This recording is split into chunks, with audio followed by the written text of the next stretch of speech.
Hi children, ഇന്ന് maternity എന്നുള്ള പാഠത്തിൻ്റെ ബാക്കി ഭാഗം നോക്കാം. പാരഗ്രാഫ് 4 മുതൽ 6 വരെയാണ് കഴിഞ്ഞ ഓൺലൈൻ ക്ലാസ്സിൽ പഠിപ്പിച്ചത്. അപ്പോൾ എന്താണെന്ന് നോക്കാം. അപ്പം മിഖാലി എന്ന് പറയുന്ന ആ കുട്ടി തൻ്റെ നവജാത ശിശുവായ സഹോദരനെ ചുമലിലേറ്റിക്കൊണ്ട് നടക്കുകയാണ്. അപ്പം ഈ നിർത്താതെയുള്ള ആ കുട്ടിയുടെ കരച്ചിൽ കേട്ട് മിഖാലിക്ക് എന്നെ എന്ത് ചെയ്യണമെന്ന് അറിഞ്ഞൂടാത്തൊരവസ്ഥയായി. അവൻ്റെ തല മുഴുവനും ശൂന്യതയായിരുന്നു. ഗതി കിട്ടാത്ത ഒരു ആത്മാവിനെ പോലെ അവൻ കാതടപ്പിക്കുന്ന കരച്ചിലോടുകൂടി നിർത്താതെ കരഞ്ഞുകൊണ്ടിരിക്കുന്ന ആ കുട്ടിയുടെ ഭാണ്ഡക്കെട്ടും ചുമലിലേറ്റിക്കൊണ്ട് ഗതി കിട്ടാത്ത ഒരു ആത്മാവിനെ പോലെ ഇങ്ങനെ അലയുകയാണ്. അപ്പോൾ ഈ കുട്ടി ഗതി കിട്ടാത്ത ഒരു ആത്മാവിനെ പോലെ അവനിങ്ങനെ അലയുകയാണ്. അവൻ എന്ത് ചെയ്യണമെന്ന് അറിയില്ല. അവൻ്റെ തലയിൽ തന്നെ ശൂന്യതയായിരുന്നു. ആ കുട്ടി ഈ ഭൂമിയിലേക്ക് വരാൻ തിരഞ്ഞെടുത്ത സമയം വളരെ മോശമായിരുന്നു. കാരണം ജനനത്തോടെ ആ കുട്ടിയുടെ അമ്മ മരിക്കുകയും ആ നവജാത ശിശുവിൻ്റെ ചുമതല മുഴുവനും മിഖാലിയുടെ ചുമലിലാവുകയും ചെയ്തു. അപ്പം മിഖാലിക്ക് എന്ത് ചെയ്യണമെന്നറിയാതെ അവൻ ഇങ്ങനെ ഗതി കിട്ടാത്ത ആത്മാവിനെ പോലെ ക്ഷീണിച്ച് വലഞ്ഞ് ഉറക്കമില്ലാതെ ഇങ്ങനെ നടക്കുകയാണ്. ഡ്രറിനസ് എന്ന് പറഞ്ഞാൽ ക്ഷീണം, പിന്നെ ഉറക്കമില്ല, ആഹാരമില്ല. ഈ ഭാണ്ഡക്കെട്ടും ഈ നവജാത ശിശുവായ തൻ്റെ സഹോദരനെ ഭാണ്ഡക്കെട്ടിൽ ചുമലിലേറ്റിക്കൊണ്ട് ഗതി കിട്ടാത്ത ഒരാത്മാവിനെ പോലെ അവനിങ്ങനെ അലഞ്ഞു തിരിഞ്ഞ് നടക്കുകയാണ്. എന്ത് ചെയ്യണമെന്ന് അവന് അറിയില്ല. അപ്പോൾ ഈ കുട്ടി ഭൂമിയിലേക്ക് വരാൻ തിരഞ്ഞെടുത്ത സമയം വളരെ നിർഭാഗ്യകരമായിരുന്നു.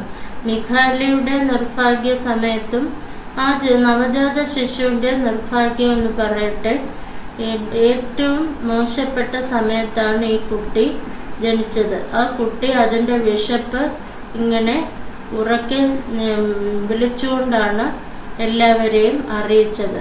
അപ്പം നിർത്താതെയുള്ള ഈ കരച്ചിൽ കേട്ട് എല്ലാവർക്കും ഒരു അസ്വസ്ഥത തോന്നി. ആ ക്യാമ്പിലുള്ള എല്ലാവർക്കും അസ്വസ്ഥത തോന്നി. കാരണം എല്ലാവർക്കും അവരുടേതായ പ്രശ്നങ്ങളുള്ള സമയങ്ങളാണ്. അപ്പോൾ ഈ കുട്ടിയുടെ നിർത്താതെയുള്ള കരച്ചിൽ കാരണം എല്ലാവർക്കും അസ്വസ്ഥത തോന്നുകയും ഈ കുട്ടി മരിച്ചു പോയെങ്കിൽ, ഈ നവജാത ശിശു മരിച്ചു പോയെങ്കിൽ എന്നുവരെ അവർ ദുഃഖത്തോടെ ആഗ്രഹിച്ചു. എന്ത് വന്നാലും ശരി, തൻ്റെ ആ പട്ടിണിയാണെന്നുള്ള ഒരവസ്ഥ ഉറക്കെ വിളിച്ച് എല്ലാവരെയും അറിയിക്കണമെന്നും ജീവിക്കണമെന്നും ഉള്ള ഒരു ആഗ്രഹത്തോടു കൂടി തന്നെ ആ കുട്ടി മരണത്തിന് കീഴടങ്ങിയില്ല. തനിക്ക് ജീവിക്കണം. വളരെ നിരാശയോടുകൂടി തന്നെ ആളുകൾക്ക് വന്നു. കാരണം ആ കുട്ടി മരിച്ചു പോകണമെന്ന് ആഗ്രഹിച്ചിരുന്ന അഭയാർത്ഥികളെ എല്ലാം ഞെട്ടിച്ചുകൊണ്ട് തനിക്ക് ജീവിക്കണം, തൻ്റെ ആ ഒരു പട്ടിണിയാണെന്നുള്ള അവസ്ഥ ഉറക്കെ നിലവിളിച്ചുകൊണ്ട് ആ കുട്ടി എല്ലാവരെയും അറിയിക്കാൻ ശ്രമിച്ചു. അപ്പം ഇത് കേട്ടപ്പോൾ ആ ക്യാമ്പിലെ സ്ത്രീകൾക്ക് അസ്വസ്ഥതയുണ്ടായി. അവരവരുടെ ചെവിയിൽ എന്തെങ്കിലുമൊക്കെ എടുത്ത് കുത്തിക്കയറ്റി വെച്ചു. കാരണം ഈ അസഹനീയമായ ഈ കരച്ചിൽ അവർക്ക് താങ്ങാവുന്നതിലും അപ്പുറത്തായിരുന്നു. അപ്പം സ്ത്രീകളാണ് ഈ കരച്ചിൽ കേൾക്കാൻ കേൾപ്പില്ലാതെ തങ്ങളുടെ ചെവിയിൽ എന്തെങ്കിലും എടുത്ത് കുത്തിക്കയറ്റി വെച്ചു. കാരണം എന്താണ്? ഈ കരച്ചിൽ കേൾക്കാതിരിക്കാൻ എല്ലാവർക്കും ഒരു അസ്വസ്ഥതയായിരുന്നു. പിന്നെ മിഖാലി ഒരു കുടിയനെ പോലെ അങ്ങോട്ടും ഇങ്ങോട്ടും നടക്കുകയാണ്. അവൻ്റെ കയ്യിൽ ഒരു പൈസ പോലും ഇല്ല. കുട്ടിക്ക് പാല് വാങ്ങി കൊടുക്കാനായിട്ട് ഒരു പൈസ പോലും ഇല്ല. അപ്പോൾ ഈ ഒരു അവസ്ഥയിൽ ആർക്കായാലും ഭ്രാന്ത് പിടിക്കും. അപ്പം മിഖാലി നോക്കിയപ്പോൾ ഒരു സ്ത്രീകളും അവന് സംരക്ഷണമോ അതുപോലെ ഒരു കെയർ ഈ കുട്ടിയെ മുലയൂട്ടാനായിട്ട് ആരും അവിടെ പാകത്തിനുണ്ടായിരുന്നില്ല. ക്യാമ്പിൽ മുലയൂട്ടുന്ന അമ്മമാരൊന്നും ആ ക്യാമ്പിൽ ഉണ്ടായിരുന്നില്ല. ഇവൻ്റെ കയ്യിലാണെങ്കിൽ ഈ കുട്ടിക്ക് പാല് വാങ്ങി കൊടുക്കാൻ യാതൊരു നിവർത്തിയുമില്ല, ഒരു പൈസയും ഇല്ല.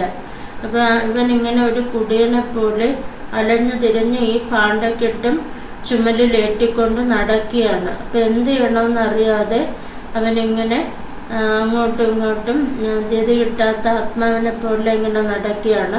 അപ്പം ഇത്രയും കാര്യങ്ങളൊക്കെ ആകുമ്പോൾ തന്നെ ഒരുത്തനെ ഭ്രാന്ത് പിടിക്കും.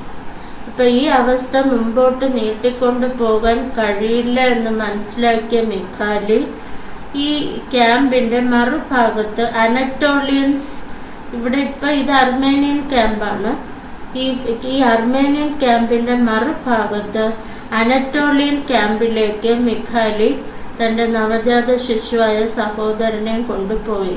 അനറ്റോളിയൻസ് എന്ന് പറഞ്ഞാൽ ഏഷ്യ മൈനറിലെ തുർക്കികളുടെ കൂട്ടക്കൊലയിൽ നിന്നും പലായനം ചെയ്ത ആളുകളാണ് അനറ്റോളിയൻസ്. അപ്പം അങ്ങോട്ട് ഈ കുട്ടിയും കൊണ്ട് മിഖാലി പോയി. അവിടെ ഒരു മുലയൂട്ടുന്ന അമ്മയുണ്ടെന്നും ആ അമ്മ ചിലപ്പോൾ ഈ കുട്ടിക്ക് എന്തെങ്കിലും സഹായം ചെയ്ത് കൊടുക്കാൻ സാധ്യതയുണ്ട് എന്നും ആരോ മിഖാലി അറിയിച്ചിരുന്നു. അതിൻ്റെ ഫലമായിട്ടാണ് അനറ്റോളിയൻസ് താമസിക്കുന്ന ക്യാമ്പിലേക്ക്, അതായത് അർമേനിയൻ റെഫ്യൂജീസ് ഇപ്പോൾ താമസിക്കുന്ന അനറ്റോളിയൻ ക്യാമ്പിലേക്ക് ഈ കുട്ടിയും കൊണ്ട് അവൻ പ്രതീക്ഷയോടെ പോയത്. കാരണം അവിടെ മുലയൂട്ടുന്ന ഒരു അമ്മയുണ്ടെന്നും ആ അമ്മ ചിലപ്പോൾ നിന്നെ സഹായിക്കാമായിരിക്കാം, അല്ലെങ്കിൽ ആ അമ്മയിൽ നിന്നും നിനക്ക് സഹായം കിട്ടുമായിരിക്കാം എന്നാരോ പറഞ്ഞതനുസരിച്ച് തൻ്റെ നവജാത ശിശുവായ സഹോദരനെയും കൊണ്ട് മിഖാലി അനറ്റോളിയൻ ക്യാമ്പിലേക്ക് പോയി. ഇത്രയാണ് കഴിഞ്ഞ ഓൺലൈൻ ക്ലാസ്സിൽ നിങ്ങൾക്ക് എടുത്തത്. അപ്പം മിഖാലി wanted like a lost soul, ടെക്സ്റ്റിലെ ക്വസ്റ്റ്യനും ആൻസറുമാണ്. അതിൻ്റെ ആൻസർ എന്ന് പറയുന്നത് മിഖാലി couldn't know what to do. He wandered like a lost soul. He didn't get any protection or care from anyone. As a lost soul wanting for rest and peace, Mikhali also wished to get rest and peace. So he wandered like a lost soul. അടുത്ത, why did the refugees wish the child to die? അഭയാർത്ഥികൾ ഈ കുട്ടി മരിക്കണമെന്ന് ആഗ്രഹിച്ചത് എന്തുകൊണ്ട്? Everyone listened. The child was crying continuously due to lack of food. It was an extreme hunger. So this child went on crying continuously, and this irritated the people in the camp. Everybody has their own problems. So they wished the child would die. അതായത് എല്ലാവർക്കും അവരുടേതായ പ്രശ്നങ്ങളുണ്ട്. ഞാൻ ഒന്നുകൂടി പറഞ്ഞുതരാം. This baby due to lack of food went on crying continuously, and this uninterrupted cries of the baby irritated the people in the refugee camp, and everybody have their own problems, and hearing the continuous cries of this baby, the people got irritated and they wished the child would die. അടുത്തത്, how did the women behave എന്നുള്ളൊരു question ഉണ്ട്. ടെക്സ്റ്റിലെ ക്വസ്റ്റ്യനും ആൻസറാണ്. So the women in the camp was not ready to breastfeed the child. They treated the child and Mikhali in a very sadful and shameful manner. They didn't give any care or protection to Mikhali.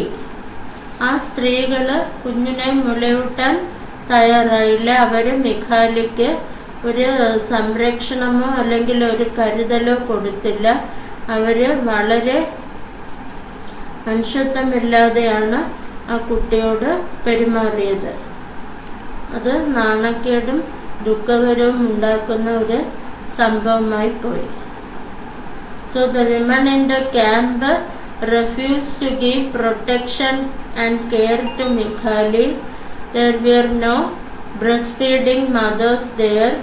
They treated Mikhali in a very inhuman way. They treated Mikhali in a very inhuman way, and this is actually very sadful and shameful. Last question. Why did Mikhali go to Anatolian camp? He came to know that there was a nursing mother in the Anatolian camp, and she would breastfeed the baby. So with full of hope, Mikhali took his newborn brother to Anatolian camp. Anatolian ക്യാമ്പിൽ മുലയൂട്ടുന്ന ഒരു അമ്മയുണ്ടെന്ന് അവൻ അറിയാനിടയായി. അതുകൊണ്ടാണ് അവൻ തൻ്റെ നവജാത ശിശുവായ സഹോദരനെ ചുമലിലേറ്റിക്കൊണ്ട് Anatolian ക്യാമ്പിലേക്ക് പോയത്. Page number 48 let's revisit. How did the child become A problem? ഈ ചൈൽഡ് എങ്ങനെയാണ് ഒരു പ്രശ്നമായി മാറിയത്? So with the birth of this newborn baby, the mother of that child died. So Mikhali had to take the responsibility of looking after his newborn brother. So he doesn't have any money to buy the baby milk. So he carried this burden on his back without food or rest, sleep. Then he was very tired. Then the continuous cries of the baby irritated the people in the camp, and they drove him away. And the women also were irritated, and they stuffed their ears with something, and they were not ready to give him care and protection or to breastfeed the child. So this uninterrupted howls of the baby became a great problem to the people, and they wished the child would die. ഈ രീതിയിൽ 4-5 sentence എഴുതാം. പിന്നെ നിങ്ങൾക്ക് page number 49 50 കുറച്ച് വർക്കുകൾ തന്നിട്ടുണ്ട്. അതായത് പ്രകൃതി ദുരന്തം വരുമ്പോൾ എന്തൊക്കെ കരുതലെടുക്കണം, പൈ ചാർട്ട് നോക്കിയിട്ട് ആ ക്വസ്റ്റ്യനും ആൻസറും ഒക്കെ എഴുതാനായിട്ടുണ്ട്. പോസ്റ്റർ പ്രിപ്പയർ ചെയ്യാനുണ്ട്. അപ്പം 49 50 പേജ് നമ്പർ 49-50 ഇത് രണ്ടും എഴുതി വെക്കണം. അതുപോലെ തന്നെ സിമിലി എന്ന് പറഞ്ഞാൽ രണ്ട് വ്യത്യസ്തമായ കാര്യങ്ങളെ കമ്പയർ ചെയ്യുന്നതിനാണ് സിമിലി എന്ന് പറയുന്നത്. മിഖാലി വാണ്ടേർഡ് ലൈക്ക് എ ലോസ്റ്റ് സോൾ. മിഖാലി ഗതികിട്ട ആത്മാവിനെ പോലെ അലഞ്ഞു. പിന്നെ ഈ ലൈക്കും ആസും ആണ് സിമിലിയിൽ വരുന്നത്. അപ്പം ഒരു വസ്തുവിനെ മറ്റൊരു വസ്തുവിനോട് സാദൃശ്യപ്പെടുത്തുന്നതിനെയാണ് സിമിലി എന്ന് പറയുന്നത്. So his teeth looked like pearls. അവൻ്റെ പല്ല് മുത്തുകളെ പോലെ തോന്നുന്നു. പിന്നെ ഇതാണ് books are like our friends. ബുക്കുകൾ നമ്മുടെ സുഹൃത്തുക്കളെ പോലെയാണ്. Mothers are like buttons, they held us together. അമ്മമാര് ബട്ടൺസിനെ പോലെയാണ്, അത് അമ്മ എല്ലാവരെയും കൂട്ടി ഇണക്കിക്കൊണ്ട് പോകുന്നു. Mothers are like buttons, they held us together. ആ ബട്ടൺസ് ഒരു ഷർട്ടിനെ കൂട്ടി യോജിപ്പിക്കുന്നത് പോലെയാണ് അമ്മമാര് ഒരു കുടുംബത്തിനെ കൂട്ടി യോജിപ്പിച്ചുകൊണ്ട് പോകുന്നത്. അപ്പം വ്യത്യസ്തമായ രണ്ട് കാര്യങ്ങൾ താരതമ്യം ചെയ്ത് പറയുന്നതിനാണ് കമ്പാരിസൺ. സിമിലി വരും. ലൈക്കും ആസും വരുന്നതാണ് simile. He Rann as fast as A horse. അവൻ കുതിരയെപ്പോലെ, കുതിരയുടെ വേഗത്തിൽ ഓടി. ആസും വരാൻ, ആസും ഒരു അഡ്ജക്റ്റീവും, വീണ്ടും ആസും വരാം. He Rann as fast as A horse. He was as Brave as A lion.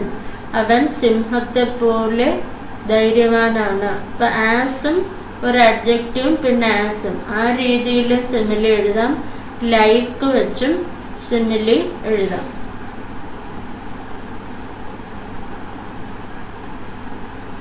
ഇപ്പം സിമിലിയുടെ 4-5 ഉദാഹരണങ്ങൾ പിന്നെ നിങ്ങൾക്ക് തന്നിട്ടുണ്ട്.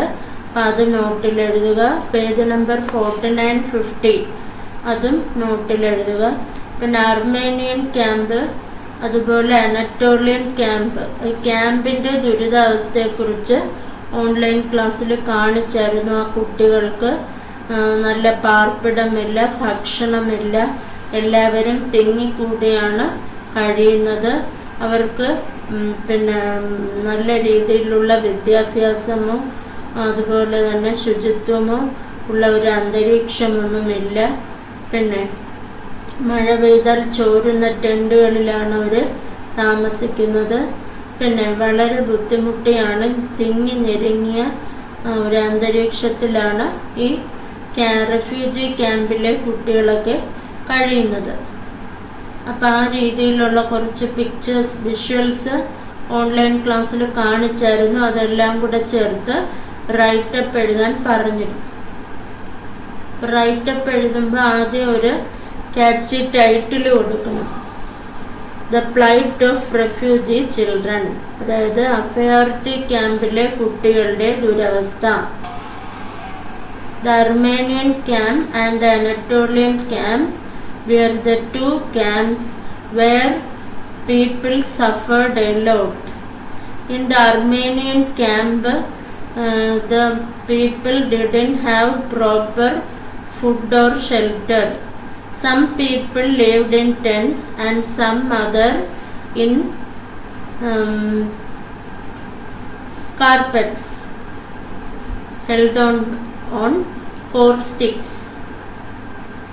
Then the men went to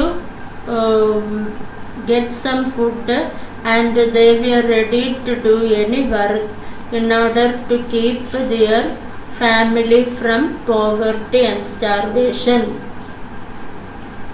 Mikhaili was a victim of this Armenian refugee and he had to bear the burden of his newborn baby brother on his shoulder. His mother died at childbirth and he didn't have a penny to buy milk for his brother.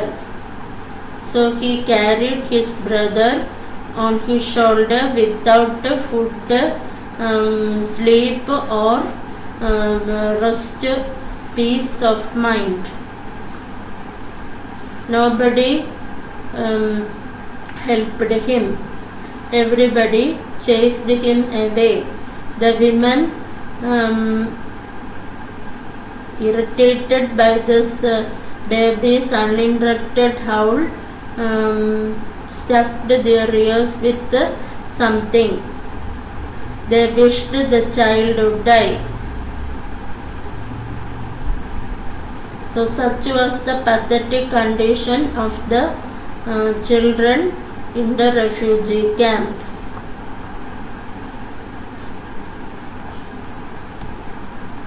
എന്നും പറഞ്ഞ് 1-2 paragraph എഴുതണം.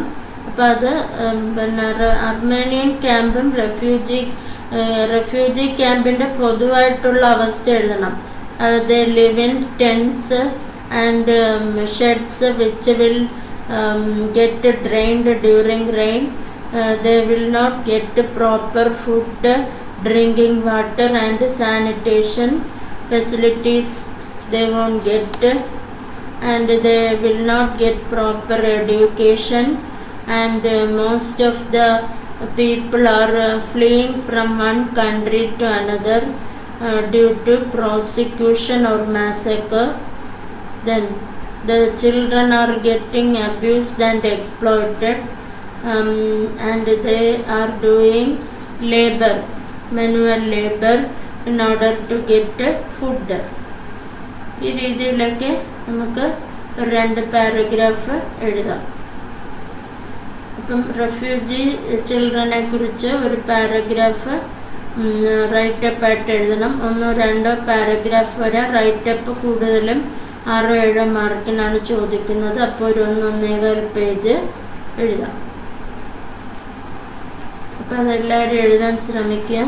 അപ്പോൾ 6 paragraph കഴിഞ്ഞ online ക്ലാസ്സിൽ പഠിപ്പിച്ചു. അപ്പോൾ ടെക്സ്റ്റിൽ 4 തൊട്ട് 8 വരെയുള്ള ക്വസ്റ്റ്യൻ ആൻസറും അതുപോലെ ലെറ്റ്സ് റീവിസിറ്റിൻ്റെ ഒരു ക്വസ്റ്റ്യനും എഴുതി വെക്കണം. അതുപോലെ 49-50 പേജ് നമ്പർ ആ വർക്കുകൾ കംപ്ലീറ്റ് ചെയ്യണം. പോസ്റ്റർ നിർമ്മിക്കണം. പിന്നെ സിമിലിയുടെ 5 എക്സാമ്പിൾ, അതായത് mountain, books, life, sky, mother, ഇത്രയും കാര്യങ്ങളെക്കുറിച്ച് സിമിലി എഴുതാനായിട്ട് പറഞ്ഞിരുന്നു. അത് നിങ്ങൾ എഴുതുക. പിന്നെ റെഫ്യൂജി ചിൽഡ്രനെ കുറിച്ചുള്ള ഒരു റൈറ്റപ്പും എഴുതി ശീലിക്കുക. ആദ്യം റെഫ്യൂജി ചിൽഡ്രൻ്റെ അവസ്ഥകൾ എന്താണ് റെഫ്യൂജി ക്യാമ്പ്, അവിടെ നേരിടുന്ന പ്രശ്നങ്ങൾ എന്തൊക്കെയാണ്, പിന്നെ അവിടുത്തെ കഷ്ടപ്പാടുകൾ എന്തൊക്കെയാണ്, എന്തുകൊണ്ടാണ് ഇവർ റെഫ്യൂജി ആയിട്ട് വരുന്നത്. പിന്നെ ഈ കഥയെ ബേസ് ചെയ്ത് മിഖാലിയുടെ ദുരവസ്ഥ, അർമേനിയൻ റെഫ്യൂജിയുടെ ക്യാമ്പിൻ്റെ അവസ്ഥ, ഇതെല്ലാം കൂടെ ചേർത്ത് 1-2 പാരഗ്രാഫ് എഴുതാം. അപ്പം ഇത്രയാണ് പിന്നെ കഴിഞ്ഞ ഓൺലൈൻ ക്ലാസ്സിലെടുത്തത്. അപ്പോൾ എല്ലാവരും ഇത് പഠിച്ചു വയ്ക്കുക. Thank you.